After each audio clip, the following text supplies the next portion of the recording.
माझं नाव शेखर रघुनाथ सुतार. मी मुलुंडवरून आलो मुंबई. माझा अनुभव असा आहे, माझे वडील इथे यायचे, ते PSI आहेत, रिटायर मुंबईमधनं. त्यांनी कोटक इन्शुरन्समधनं एक कोर्स केलेला. त्या कोर्समधने ते पास झाले आणि आता त्यांना चांगला इन्कम पण चालू झाला आहे त्या कोर्समधनं. त्याच्यासाठी माझ्याकडून त्यांनी आशीर्वाद घेतलेला आणि त्यांना चांगली पण इन्कम चालू झाले.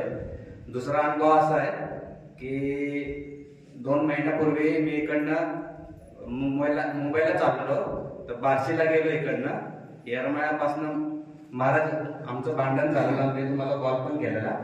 एका लेडीज बरोबर भांडण झालेलं. ती बाय आम्हाला येरमाळ्यापासून बार्शीपर्यंत शिव्या घालतच चाललेली. मी व्हिडिओ केलेला तिचा. तर मी महाराजांना कॉल केला. त्या बाईने कमीत कमी आम्हाला मारण्यासाठी इतकी पोरं बोलवलेली